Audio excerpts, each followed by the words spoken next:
March 29 ಶನಿವಾರದಂದು ಶನೈಶ್ಚರನ ಅತಿದೊಡ್ಡ ಸಂಚಾರವೊಂದು ಆಗ್ತದೆ. ಮೀನರಾಶಿಗೆ ಸಂಚರಿಸುವಂತಹ ಶನಿ ಪರಮಾತ್ಮ ಮೀನರಾಶಿಯಲ್ಲಿ ಮುಂದಿನ 2.5 ವರ್ಷಗಳ ಕಾಲ ಇರ್ತಾನೆ. ಹಾಗಿದ್ರೆ ಏನಾಗತ್ತೆ? ಒಳ್ಳೆ ಶನಿ ಕಾಟ ಆಗೋಯ್ತಲ್ಲಪ್ಪ ಇವಂದು, ಎಲ್ಲ ಒಕ್ಕರ್ಸ್ಕೊಂಡು ಒಳ್ಳೆ ಶನಿ ಒಕ್ಕರ್ಸಂಗೆ ಒಕ್ಕರ್ಸ್ಕೊಂಡ್ಬಿಟ್ಟ ಅಂತ. ಹಾಗಿದ್ರೆ ಮೇಷರಾಶಿಯವರಿಗೆ ಏನಾಗತ್ತೆ? ಯಾಕಂದ್ರೆ ಅವ್ರಿಗೆ 7:30 ಶುರುವಾಗತ್ತೆ. ವರ ಕೊಡೋದಾದ್ರೆ ಶನಿಗಿಂತ ಹೆಚ್ಚಾಗಿ ಯಾರ ಕೈಲೂ ಕೊಡೋದಕ್ಕಾಗೋದಿಲ್ಲ ಅಂತ. ಇದು ಈ 3 ರಾಶಿಯವರಿಗೂ ಬರುತ್ತೆ, ಅಷ್ಟಮ ಶನಿ ಇರ್ತಕ್ಕಂಥವ್ರಿಗೂ ಬರುತ್ತೆ, ಪಂಚಮ ಶನಿ ಇರ್ತಕ್ಕಂಥವ್ರಿಗೂ ಬರುತ್ತೆ. ಆ ವರ ಏನು, ಆ ಸಿಗೋವಂಥ ಫಲ ಏನು ಅನ್ನೋದನ್ನ ನಾನು ನಿಮಗೆ ಒಂದು ಕಥೆ ಮುಖಾಂತರ ಹೇಳ್ತೀನಿ. ಸಾಧಾರಣವಾಗಿ ಈ ಸಂದರ್ಭಗಳಲ್ಲಿ 7:30 ಅಷ್ಟಮ ಶನಿ ಪಂಚಮ ಶನಿ ಇದ್ದಾಗ ಲೇಟ್ ನೈಟ್ ನಿದ್ದೆ ಮಾಡೋ ಹಾಗಿಲ್ಲ. ಇದು ಒಂದು ಪರಿಹಾರ. ಯಾವಾಗಲೂ ಸದಾ ನೆನಪಿನಲ್ಲಿರಲಿ. ಈ ಎಲ್ಲ ವಿಚಾರಗಳನ್ನ ನಾನು ಯಾರಿಗೆ ಹೇಳ್ತಾ ಇದ್ದೀನಿ, ನಾವು ಯಾರೆಲ್ಲ ಬಂಧುಗಳನ್ನ ನನ್ನವರು ಅಯ್ಯೋ ಇವ್ರು ಬರ್ತಾರೆ ಅವ್ರು ಬರ್ತಾರೆ, ಆ ಸ್ನೇಹಿತರು ಒಳ್ಳೆಯವರು ಅಂತ ಅನ್ಕೊಂಡಿರ್ತೀವಲ್ಲ, ಆ ಕಟ್ಟು ಸತ್ಯವನ್ನ ಆತ ತೋರಿಸ್ತಾನೆ. ನಿಜವಾಗ್ಲೂ ನಿನ್ನ ಕಷ್ಟಕ್ಕೆ ಆಗ್ತಕ್ಕಂಥವ್ರು ಯಾರು?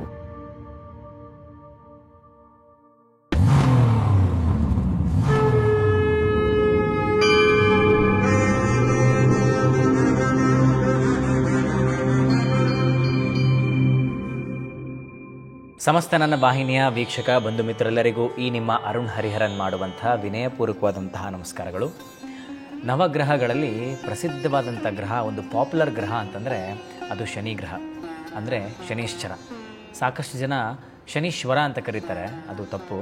ಶನೀಶ್ಚರ ಅಂತ, ಚರ ಅಂದರೆ ಚಲನೆ ಅಂತ, ಶನೀಶ್ಚರ ಅಂತಂದರೆ ಮಂದವಾಗಿ ಚಲಿಸೋನು ಅಂತ. ಆದರೆ ಸಾಕಷ್ಟು ಜನರಿಗೆ ಈ ಶನಿ ಪರಮಾತ್ಮನ ಬಗ್ಗೆ ಭಕ್ತಿಗಿಂತ ಹೆಚ್ಚಾಗಿ ಭಯವೇ ಜಾಸ್ತಿ. ಏನಕ್ಕೆ ಅಂತಂದರೆ ಅವನು ನಮಗೆ ಕಾಟ ಕೊಡ್ತಾನೆ, ಕಷ್ಟ ಕೊಡ್ತಾನೆ ಅಂದ್ಬಿಟ್ಟು ಅಂತ. ಸಾಕಷ್ಟು ಸಲ ನಾವು ನಮ್ಮ ಮಾತಲ್ಲೂ ಸಹ ಬಳಸ್ತೀವಿ. ಯಾರೋ ನಮಗೆ ಕಾಟ ಕೊಡ್ತಿದ್ರೆ ಒಳ್ಳೆ ಶನಿ ಕಾಟ ಆಗೋಯ್ತಲ್ಲಪ್ಪ ಇವಂದು, ಎಲ್ಲ ಒಕ್ಕರ್ಸ್ಕೊಂಡು ಒಳ್ಳೆ ಶನಿ ಒಕ್ಕರ್ಸಂಗೆ ಒಕ್ಕರ್ಸ್ಕೊಂಡ್ಬಿಟ್ಟ ಅಂತ. ಹೀಗೆಲ್ಲ ಯಾಕೆ ನಾವು ಹೇಳ್ತೀವಿ ಅಂತಂದರೆ ಶನಿ ಪರಮಾತ್ಮನನ್ನು ನಾವು ತಪ್ಪಾಗಿ ತಿಳ್ಕೊಂಡಿದ್ದೀವಿ. ಅವ್ನು ಖಂಡಿತವಾಗ್ಲೂ ಕೆಟ್ಟ ಗ್ರಹ ಅಲ್ಲ. ನಾವು ಮಾಡಿರೋಂತಹ ಪಾಪ ಪುಣ್ಯಗಳನ್ನ ಕರೆಕ್ಟಾಗಿ ಲೆಕ್ಕ ಹಾಕಿ ಒಂದು ನಮಗೆ ಅದಕ್ಕೆ ತಕ್ಕಂಥ ಫಲವನ್ನು ಕೊಡೋ ಅಂಥ ಒಬ್ಬ ಆಡಿಟರ್ ಅಂತ ಹೇಳಿದ್ರೆ ತಪ್ಪಾಗೋದಿಲ್ಲ. ಅವನು ನಿಷ್ಠೆಯಿಂದ ತನ್ನ ಕೆಲಸವನ್ನು ಮಾಡ್ತಾನೆ, ದಯದಾಕ್ಷಿಣ್ಯಕ್ಕೆ ಬಗ್ಗೋವಂಥವನಲ್ಲ. ಹಾಗಾಗಿ ನಮಗೆ ಅವನಂದರೆ ಭಯ ಆಗತ್ತೆ. ಆದರೆ ಆತನೊಬ್ಬ ದಕ್ಷ ಗ್ರಹ ಅಂತ ಹೇಳಿದ್ರೆ ತಪ್ಪಾಗೋದಿಲ್ಲ. ಹಾಗೆ ಇನ್ನೊಂದು ಮಾತು ಸಹ ಇದೆ, ವರ ಕೊಡೋದಾದರೆ ಶನಿಗಿಂತ ಹೆಚ್ಚಾಗಿ ಯಾರ ಕೈಲೂ ಕೊಡೋದಕ್ಕಾಗೋದಿಲ್ಲ ಅಂತ. ಹೌದು, ಅದರಲ್ಲೂ ಪ್ರತ್ಯೇಕವಾದಂತಹ ಇಂತಿಂಥ ಶನಿವಾರಗಳಲ್ಲಿ ನಾವು ಮಾಡೋವಂಥ ಒಂದು ವ್ರತ, ಅದರ ಫಲ ಹೇಗಿರುತ್ತೆ ಅಂತಂದರೆ ಅದನ್ನು ತಾವು ಊಹೆ ಸಹ ಮಾಡ್ಕೊಳ್ಳೋದಕ್ಕಾಗೋದಿಲ್ಲ. ಆ ವರ ಏನು, ಆ ಸಿಗೋವಂಥ ಫಲ ಏನು ಅನ್ನೋದನ್ನು ನಾನು ನಿಮಗೆ ಒಂದು ಕಥೆ ಮುಖಾಂತರ ಹೇಳ್ತೀನಿ. ಅಷ್ಟೇ ಅಲ್ಲ, ಇದೇ ತಿಂಗಳ ಮಾರ್ಚ್ 29 ಶನಿವಾರದಂದು ಶನೈಶ್ಚರನ ಅತಿದೊಡ್ಡ ಸಂಚಾರವೊಂದು ಆಗ್ತದೆ. ಇದು ಪ್ರತಿಯೊಬ್ಬರ ರಾಶಿ ನಕ್ಷತ್ರಗಳ ಮೇಲೂ ಪ್ರಭಾವವನ್ನು ಬೀರ್ತದೆ. ಇದರ ಒಳಿತು ಕೆಡುಕು ಇದ್ರ ಬಗ್ಗೆ ಎಲ್ಲ ನಿಮಗೆ ಮಾಹಿತಿ ನೀಡೋದಕ್ಕೆ ಅಂತ ಒಂದು ವಿಶೇಷ ಅತಿಥಿ ಇವತ್ತು ನಮ್ಮ ಡ್ರೈವ್ ಟು ಡಿವೈನ್ ವಾಹಿನಿಯಲ್ಲಿ ಬರ್ತಾರೆ. ಅವರ ಮಾತಲ್ಲೇ ನೀವು ಕೇಳುವಂಥ ಒಂದು ಅವಕಾಶವನ್ನು ನಾನು ಮಾಡಿಕೊಡ್ತೀನಿ, ಆದರೆ ಈ ಕಥೆಯ ನಂತರ. ಬನ್ನಿ, ಮತ್ತಿನ್ನೇನಕ್ಕೆ ತಡ, let's go on drive to divine with Arun Hariharan. ಸುಮಾರು 800 ವರ್ಷಗಳಿಗೂ ಹಿಂದೆ ನಮ್ಮ ರಾಜ್ಯದ ರಾಯಚೂರು ಜಿಲ್ಲೆಯ ಕುರುವಪುರದಲ್ಲಿ ಒಬ್ಬ ವೇದಶಾಸ್ತ್ರಗಳನ್ನ ಅಧ್ಯಯನ ಮಾಡಿರ್ತಕ್ಕಂತಹ ಬ್ರಾಹ್ಮಣನಿರ್ತಾನೆ. ಅವನಿಗೆ ಸುಶೀಲವಂತೆ, ಆಚಾರವಂತೆ, ಹಾಗೆ ಅತಿಯಾಗಿ ಪತಿಭಕ್ತಿ ಇದ್ದಂತಹ ಒಬ್ಬ ಹೆಂಡತಿ ಇರ್ತಾಳೆ. ಅವಳ ಹೆಸರು ಅಂಬಿಕಾ ಅಂತ. ಇವರುಗಳಿಗೆ ಹುಟ್ಟುವಂಥ ಮಕ್ಕಳೆಲ್ಲವೂ ಚಿಕ್ಕ ವಯಸ್ಸಲ್ಲೇ ತೀರೋಗ್ತಿರ್ತವೆ. ಹೇಗಾದರೂ ಮಗುವನ್ನು ಪಡ್ಕೊಳ್ಳೇಬೇಕು ಅಂತ ಅಂಬಿಕಾ ಸಾಕಷ್ಟು ವ್ರತಾಚಾರಗಳನ್ನು ಮಾಡ್ತಾಳೆ. ಅದರ ಫಲವಾಗಿ ಒಂದು ಗಂಡು ಮಗುವನ್ನು ಆ ದಂಪತಿಗಳು ಉಳಿಸ್ಕೊತಾರೆ. ದುರ್ದೈವವಶದಿಂದ ಆ ಹುಟ್ಟಿದಂಥ ಮಗುಗೆ ಮಂದಬುದ್ಧಿ ಆಗಿರುತ್ತೆ.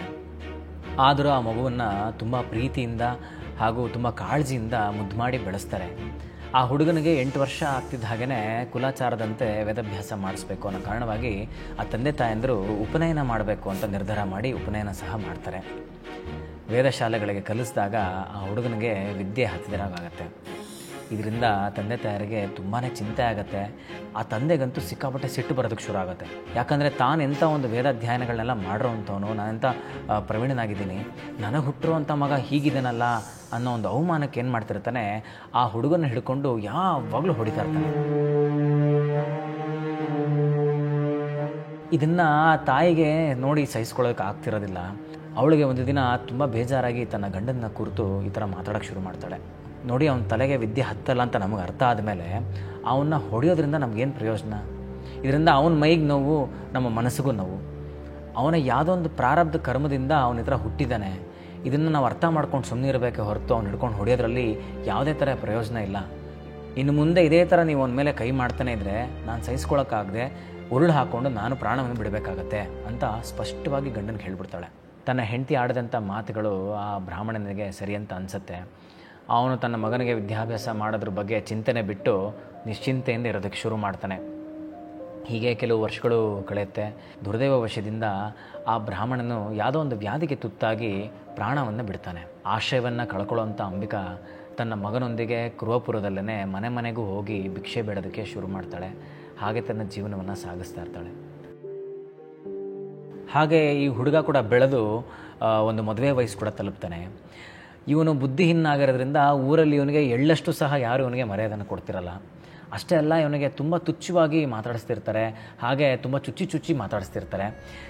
ಕೆಲವರೆಲ್ಲ ಇವನಿಗೆ ಅಲ್ಲವೋ ಕಡಿದ್ರೆ 2 ಆಳಾಗ್ತೀಯಾ, ದುಡ್ಡು ತಿನ್ನೋದಕ್ಕಾಗಲ್ವ ನಿನಗೆ, ಬಾವಿಲಿ ನೀರು ಸಾಯ್ದ್ಬಿಟ್ಟು ದುಡ್ಡು ಸಂಪಾದನೆ ಮಾಡು, ಅದು ಬಿಟ್ಟು ಈ ಭಿಕ್ಷೆ ಎತ್ತೋದ್ರ ಮುಖಾಂತರ ಪಾಪ ಅನ್ನವನ್ನು ಸಂಪಾದಿಸಿ ಅದನ್ನು ತಿಂದು ನಿನ್ನ ಪಿತೃಗಳನ್ನ ನರಕಕ್ಕೆ ತಳ್ಳೋವಂಥ ಕೆಲಸ ಮಾಡ್ತಿದ್ಯಲ್ಲ ನೀನು. ಇಂಥ ಒಂದು ಘೋರ ಪಾಪ ಮಾಡೋದಕ್ಕಿಂತ ನೀನು ಎಲ್ಲರೂ ಕೆರೆ ಬಾವಿನೋ ಇಲ್ಲ ಅದರ ಮರಕ್ಕೆ ನೇಣು ಹಾಕೊಂಡು ಸತ್ತೋಗೋದು ವಾಸಿ ಅಂತ ಅವನಿಗೆ ಸಾಕಷ್ಟು ಚುಚ್ಚು ಮಾತಾಡ್ತಿರ್ತಾರೆ. ಅಷ್ಟೇ ಅಲ್ಲದೆ ಆ ಅಂಬಿಕೆಗೂ ಸಹ ತುಂಬಾ ಆಡ್ಕೊತಾ ಇರ್ತಾರೆ. ಅಲ್ಲಮ್ಮ, ನಿನ್ನ ಗಂಡ ಎಂಥ ಒಬ್ಬ ವೇದಶಾಸ್ತ್ರ ಪ್ರವೀಣನಾಗಿದ್ದ, ಅವನ ಹೊಟ್ಟೆಲಿ ಇವನಂಥ ಶತ್ರು ಉಟ್ಕೊಂಡ್ಬಿಟ್ಟಿದ್ದಾನಮ್ಮ. ಇಂಥ ಬುದ್ಧಿಗೇಡು ಮಗನಿಗೆ ನೀನು ಜನ್ಮ ಕೊಡೋದಕ್ಕಿಂತ ಬಂಜೆ ಆಗಿರೋದು ಎಷ್ಟೋ ವಾಸಿ ಇತ್ತು. ಇವನು ಎದೆ ಸೀಳಿದ್ರು 2 ಅಕ್ಷರ ಇಲ್ಲಮ್ಮ. ಅಂಥ ಒಂದು 2 ಕಾಲು ನಡೀತಿರೋಂಥ ಪ್ರಾಣಿ ಅಷ್ಟೇ ಅವನು. ಹಿಟ್ಟಿಗೆ ದಂಡ, ಭೂಮಿಗೆ ಭಾರ. ಇವನ್ನ ಸುಮ್ಮನೆ ಸಾಕೊಂಡು ಯಾಕೆ ನೀನು ಶ್ರಮ ತೊಗೊತಿದ್ಯಾ, ಕರ್ಕೊಂಡಾಗ ಎಲ್ಲರೂ ಊರಾಚೆ ಬಿಸಾಕಿ ಇವನ್ನ ಅಂತ ತುಂಬಾ ಟೀಕೆ ಮಾಡ್ತಿರ್ತಾರೆ. ಈ ಜನರು ಆಡೋ ಮಾತುಗಳನ್ನೆಲ್ಲ ಕೇಳಿ ಆ ಹುಡುಗನ ಮನಸ್ಸಿಗೆ ವಿಪರೀತ ಖೇದ ಉಂಟಾಗತ್ತೆ. ಅವನು ತುಂಬ ಭಾರವಾದ ಹೃದಯದಿಂದ ಅವ್ರ ತಾಯಿ ಹತ್ರ ಹೋಗ್ಬಿಟ್ಟು, ಅಮ್ಮ, ಈ ಮಾತುಗಳನ್ನ ಕೇಳಿ ನನಗೆ ಜೀವನ ಜಿಗುಪ್ಸೆಗೆ ಬಂದುಬಿಟ್ಟಿದೆ. ನಾನಂತೂ ಹಿಟ್ಟಿಗೆ ದಂಡ, ಭೂಮಿಗೆ ಭಾರವಾಗಿದ್ದೀನಿ ಅಂತಿದ್ದಾರೆ. ಹೀಗಿದ್ಮೇಲೆ ನಾನು ಭೂಮಿ ಮೇಲೆ ಯಾಕೆ ಬದುಕಿರ್ಬೇಕಮ್ಮ? ಈ ಕೂಡಲೇ ನಾನು ಕೃಷ್ಣಾ ನದಿಗೆ ಹೋಗಿ ಆ ನದಿಗೆ ಹಾರಿ ನನ್ನ ಪ್ರಾಣವನ್ನು ಬಿಡ್ತೀನಿ. ದಯವಿಟ್ಟು ನನಗೆ ಅನುಮತಿಯನ್ನು ಮಾಡಿಕೊಡಮ್ಮ ಅಂತ ಒಂದು ಬಿಗಿದ ಕಂಠದಲ್ಲಿ ಕೇಳ್ಕೊತಾನೆ. ಹೀಗೆ ಕೇಳ್ತಿದ್ದಂಗೆ ಎಂಥ ತಾಯಿಗಾಗಲಿ ಕರಳು ಚೂರು ಕಂದೆ ಅನ್ನತ್ತಲ್ವ. ಅವಳ ದುಃಖವಂತೂ ಮುಳಿಸ್ ಬರುತ್ತೆ. ಅವಳು ಅದಕ್ಕೆ, ಅಲ್ಲ ಮಗನೇ, ನೀನು ಹೋದ್ಮೇಲೆ ಈ ಭೂಮಿ ಮೇಲೆ ಇದು ನಾನು ಮಾಡೋದಾದ್ರು ಏನು ಕೆಲಸ ಇದೆ ಹೇಳು, ನಡಿ, ನನಗೂ ಬದುಕೋದಕ್ಕೆ ಇಷ್ಟ ಇಲ್ಲ. ಈ ಕೂಡಲೇ ನಾವಿಬ್ಬರು ಕೃಷ್ಣಾ ನದಿಯಲ್ಲಿ ಹಾರಿ ನಮ್ಮ ಪ್ರಾಣವನ್ನು ಬಿಡೋಣ ಅಂತ ಇಬ್ಬರು ತೀರ್ಮಾನವನ್ನು ಮಾಡಿ ಆ ನದಿ ತೀರಕ್ಕೆ ಅಮ್ಮ ಮಗ ಇಬ್ಬರು ಬರ್ತಾರೆ. ದತ್ತಾತ್ರೇಯರ ಮೊದಲ ಪೂರ್ಣ ಅವತಾರ ಆಗಿರ್ತಕ್ಕಂತಹ ಶ್ರೀಪಾದ ಶಿವಲ್ಲಭ ಯತಿಯರು ನದಿ ತಟದಲ್ಲಿ ಕೂತಿರೋದು ಇವರು ಕಾಣುತ್ತೆ.